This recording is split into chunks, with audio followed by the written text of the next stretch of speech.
കേരള രാഷ്ട്രീയത്തിന്റെ ചാണക്യൻ എന്ന് വിശേഷിപ്പിക്കപ്പെട്ടവർ പോലും അമ്പരന്ന് പോയ ഒരു ദിവസം. ഇരട്ടച്ചങ്കൻ എന്ന അനുയായികൾ വാഴ്ത്തിപ്പാടിയ പിണറായി വിജയന്റെ കോട്ടകൾ ഒന്നൊന്നായി തകർന്നു വീണ കാഴ്ചയ്ക്കാണ് കേരളം സാക്ഷ്യം വഹിച്ചത്. എന്നാൽ ഈ വിജയത്തിനിടയിലും വടകരയുടെ പെൺകരുത്ത കെ രമ നടത്തിയ പ്രതികരണം ഇപ്പോൾ രാഷ്ട്രീയ കേരളത്തിൽ വലിയൊരു ചർച്ചയ്ക്കും തിരികൊളുത്തിയിരിക്കുകയാണ്. പിണറായി വിജയനെ വിയർത്ത മുഖ്യമന്ത്രി എന്ന് വിശേഷിപ്പിച്ചുകൊണ്ട് രമ തൊടുത്തുവിട്ട വാക്കുകൾ വെറും വിമർശനങ്ങളല്ല, മറിച്ച് ഒരു രാഷ്ട്രീയ ബോംബാണ്. കുലം കുത്തിയെന്ന് വിളിച്ച് ആക്ഷേപിച്ച് മുന്നോട്ട് പോയ പിണറായി വിജയൻ സ്വന്തം തട്ടകമായ ധർമ്മടത്ത് വിയർത്ത് കുളിക്കുന്ന കാഴ്ചയാണ് നാം കണ്ടത്. കെ രമയുടെ ഈ വാക്കുകളിൽ ഒരു വലിയ രാഷ്ട്രീയ സത്യമുണ്ട്. 6 റൗണ്ടുകളോളം മുഖ്യമന്ത്രി പിന്നിലായി പോയ ആ നിമിഷങ്ങൾ ഇടതുകോട്ടകളിൽ സംഭവിച്ച വിള്ളലിന്റെ ആഴം വ്യക്തമാക്കുന്നു. വെറും ഒരു തോൽവിയല്ല ഇത്, മറിച്ച് അഹങ്കാരത്തിനേറ്റ തിരിച്ചടിയാണ് എന്നാണ് രമയുടെ പക്ഷം. പരാജയത്തിന്റെ ധാർമ്മിക ഉത്തരവാദിത്തം ഏറ്റെടുത്ത പിണറായി വിജയൻ ഉടൻ രാജിവെക്കണമെന്നവർ ആവശ്യപ്പെടുമ്പോൾ അത് കേരളത്തിലെ സാധാരണക്കാരെ വോട്ടർമാരുടെ ജനവികാരത്തെയാണ് കാണിക്കുന്നത്. ഇത്തവണ കണ്ടത് വിസ്മയിപ്പിക്കുന്ന മാറ്റങ്ങളാണ്. കാലാകാലങ്ങളായിട്ട് അരിവാൾ ചുറ്റിക നക്ഷത്രത്തിന് മാത്രം വോട്ട് ചെയ്തിരുന്ന രക്തസാക്ഷി ഗ്രാമങ്ങൾ പോലും ഇത്തവണ കൈപ്പത്തിക്കും കോണിക്കും വോട്ട് ചെയ്തു. പാർട്ടിയോടുള്ള ജനങ്ങളുടെ അടങ്ങാത്ത വിരുദ്ധ വികാരം ഇതിലും വ്യക്തമായി എങ്ങനെ പ്രകടമാക്കാനാണ്? കഴിഞ്ഞ 5 വർഷക്കാലം നിയമസഭയ്ക്കുള്ളിൽ പ്രതിപക്ഷത്തിന്റെ ശബ്ദം അടിച്ചമർത്താൻ ശ്രമിച്ച ഭരണകൂടത്തിന് കിട്ടിയ കനത്ത പ്രഹരം തന്നെയാണിത്. എന്നാൽ UDF ഭരണത്തിൽ അങ്ങനെ ഉണ്ടാകില്ല എന്ന് രമ ഉറപ്പിച്ചു പറഞ്ഞു. പ്രതിപക്ഷ വിമർശനങ്ങൾ കേൾക്കാനുള്ള മാന്യത UDF കാണിക്കുമെന്നും പിണറായി വിജയന് ഇനി പ്രതിപക്ഷ നേതാവുകയല്ലാതെ മറ്റു വേറെ വഴിയില്ല എന്നും രമ പരിഹസിച്ചു. അധികാരത്തിന്റെ ഹുങ്കിൽ ആരെയും അടിച്ചമർത്താമെന്ന് കരുതിയവർക്ക് ജനം മറുപടി നൽകിയ മാസ് മറുപടിയാണിത്. ധർമ്മടം പോലെയുള്ള ഒരു മണ്ഡലത്തിൽ മുഖ്യമന്ത്രി ഇത്രയേറെ വിയർപ്പൊഴുക്കേണ്ടി വന്നുവെങ്കിൽ കേരളത്തിന്റെ ബാക്കി ഭാഗങ്ങളിലെ സ്ഥിതി എന്തായിരിക്കും? പരാജയം സംബന്ധിച്ച് MLA സ്ഥാനം പോലും രാജിവെച്ച പിണറായി വിജയൻ പടിയിറങ്ങുന്നതാണ് ഉചിതം എന്നാണ് രമ ആഞ്ഞടിക്കുന്നത്. പിണറായി എന്ന വ്യക്തിക്കെതിരെയുള്ള പോരാട്ടമല്ല ഇത്, മറിച്ച് അദ്ദേഹം പ്രതിനിധീകരിക്കുന്ന രാഷ്ട്രീയ ശൈലിക്കെതിരെയുള്ള പോരാട്ടമാണ്. കെ രമ വീണ്ടും നിയമസഭയിലേക്ക് എത്തുന്നത് പിണറായി വിജയന്റെ ഉറക്കം കെടുത്തും എന്നുറപ്പാണ്.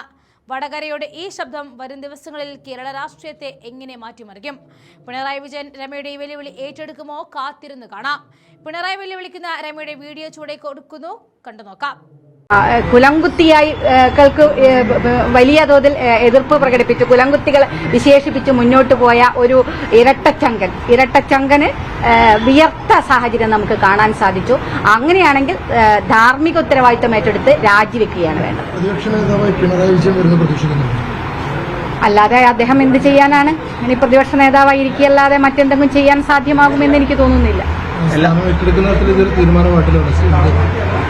സത്യത്തിൽ പിണറായി വിജയൻ ചെയ്യേണ്ടത് ഇതിന്റെ ഈ പരാജയത്തിന്റെ ധാർമ്മിക ഉത്തരവാദിത്തം ഏറ്റെടുത്തുകൊണ്ട് രാജിവെക്കുകയാണ് വേണ്ടത്. പ്രത്യേകിച്ചും പിണറായി പോലുള്ള ഒരു സ്ഥലത്ത് ധർമ്മടം മണ്ഡലത്തിൽ 6 തവണയാണ് ലീഡ് പിറകോട്ട് പോയത്, ഇത് കുറഞ്ഞത്. അപ്പം അത്തരത്തിൽ ഒരു സത്യത്തിൽ അത് പരാജയപ്പെട്ടതാണ്. വിയർക്കുന്ന കാഴ്ച നമ്മൾ കണ്ടു. പ്രത്യേകിച്ചും അതുപോലെയുള്ളൊരു പാർട്ടി ഗ്രാമത്തിൽ കുലംകുത്തിയായികൾക്ക് വലിയ തോതിൽ എതിർപ്പ് പ്രകടിപ്പിച്ചു കുലംകുത്തികൾ വിശേഷിപ്പിച്ച് മുന്നോട്ട് പോയ ഒരു ഇരട്ടച്ചങ്കന് വിയർത്ത സാഹചര്യം നമുക്ക് കാണാൻ സാധിച്ചു. അങ്ങനെയാണെങ്കിൽ ധാർമ്മിക ഉത്തരവാദിത്തം ഏറ്റെടുത്ത് രാജിവെക്കുക.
എല്ലാ പഞ്ചായത്ത് മുനിസിപ്പാലിറ്റി ഇരട്ടിയിലധികം ഭൂരിപക്ഷം കിട്ടിയിരിക്കും.